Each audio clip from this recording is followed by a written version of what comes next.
Let's talk vets, PTSD, and the VA.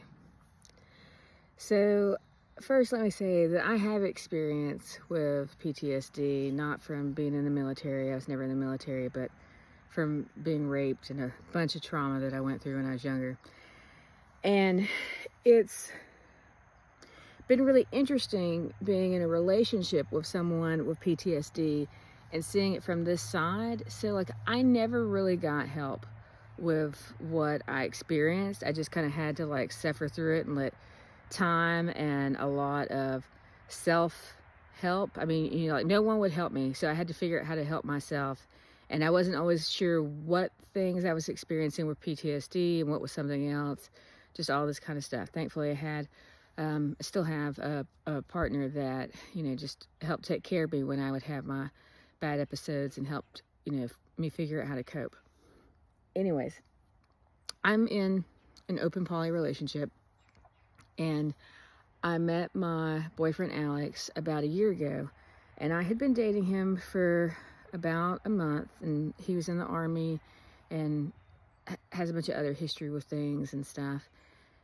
And I had been dating him for about a month when I realized or started to suspect that something might be wrong.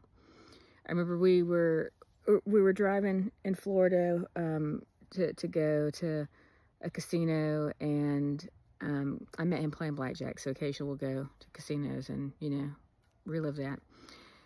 And I started asking him I had already noticed that he would, when he'd get upset, he would repeat stuff over and over again and become agitated. And I wasn't sure whether he was prone to exaggeration or if it was just heightened feelings and stuff. But what really clued me in that there was something wrong was the night that we were driving, and I don't remember what questions I was asking, but I was asking him some questions, and he started to get upset and agitated. And then when we parked the car, he was confused. I was trying to figure out, because I'll ask questions to try and figure out what's wrong. Well, if he gets asked too many questions, he gets overwhelmed, and it kind of puts him in a state. And the best way I can describe it is it's like his brain gets stuck in a loop, and then at a certain point, he becomes confused and disoriented. And he's like, I don't know what we're talking about. Like, how did we get here? Why are we upset?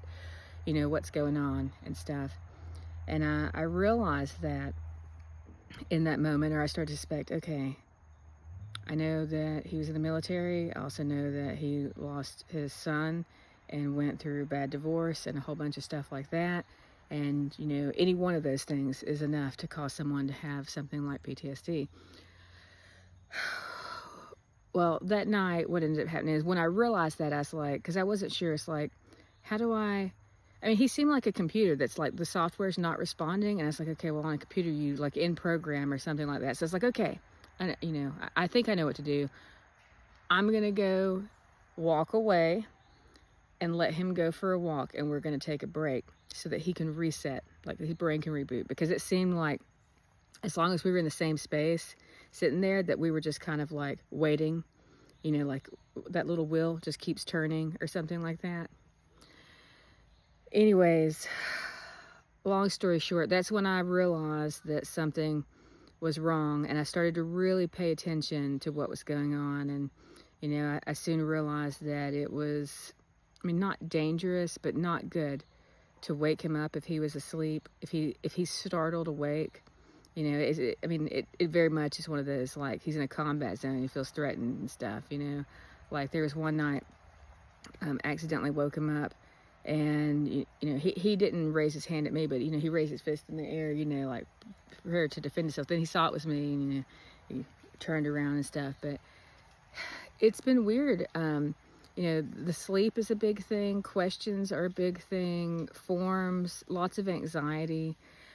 And I've noticed so many similarities between how my PTSD presented itself and his, and then getting kind of like that validation, seeing what he's experienced and that kind of confirming what I experienced. It's also made me recognize some of these same symptoms in other people, like my dad.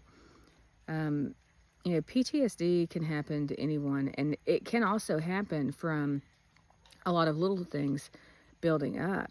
And I don't know the science behind it yet. I just have my own personal experience of what I have seen with others and stuff, but I'm hoping to figure out some of it because the VA has been absolutely fucking useless. We have been trying since May or April to get him help with the VA. We tried in Florida. Now we've been trying in Alabama, and I guess soon we'll try in Ohio. But in the meantime, it doesn't just impact him. It impacts me. It impacts my husband. We all live together. It impacts everyone that's connected to him. And aside from it being incredibly frustrating, I mean, I can't count how many times we've been on the phone with the VA crisis line, or we've been like just ping-ponged around from different people, different agencies. People don't care. And then also when we do go in for his like medical appointments and stuff, they you know, lots of vets have PTSD. It's so obvious that these people either have no fucking training in it or they're idiots that, you know, because they treat him like he is an enemy instead of a patient that needs to be cared for. And it pisses me off. And then they don't, you know, and then I'm there because he went to the VA to try and get grief counseling when his son died. He had a son that was born 6 months premature, lived for 27 days, and then died during a procedure that the hospital was doing. So, you know, that alone is enough to really do some of this aggravation. He went into the VA for grief counseling, and instead of being provided with grief counseling, he was held against his will. And I've been trying, you know, basically to, you know, like I understand to an extent what he's going through. I feel like I can work as a translator. And then also when you're dealing with an illness where people don't really realize what they're experiencing, like, because a lot of times he won't remember what he's experienced. Now he's starting to become more aware of it, and he'll remember more. But one of the things we're doing now is we're recording a lot of things when they happen, and we're documenting things and then talking about them, you know. And as he's becoming more self-aware, I have seen that it has made a difference in him. And then also, you know, reassuring him that he is not this condition. This is an illness, and there is hope for it, but he is not his condition. He is not crazy. There's nothing, you know, wrong with him as a person.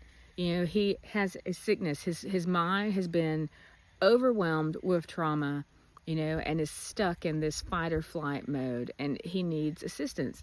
Well, the fucking VA isn't giving it. So now I'm over here like, what, you know, what are some things I can do? Because honestly, I have to take him to all of his appointments because he has trauma with the VA, and because he gets overwhelmed, and because he has trouble speaking for himself and stuff. And while I love him and support him, and I'm happy to do this, realistically, this is impacting my life. It is affecting my work. It's affecting my mental health. This isn't just affecting him. It's affecting me too.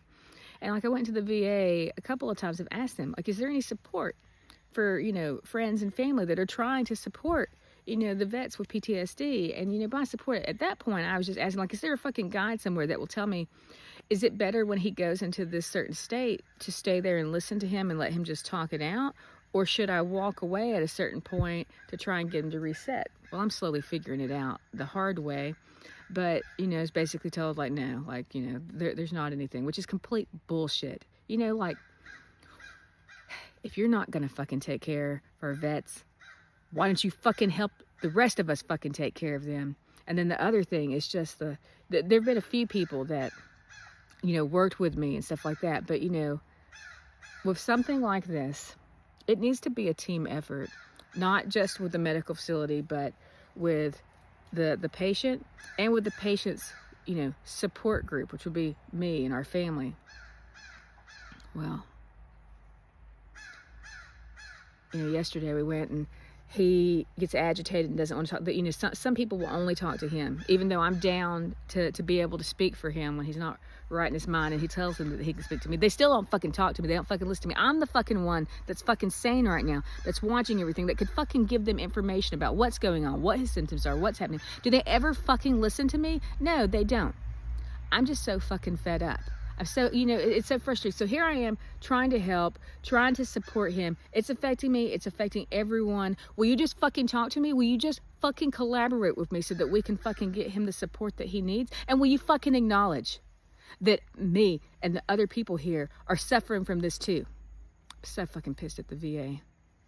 So pissed.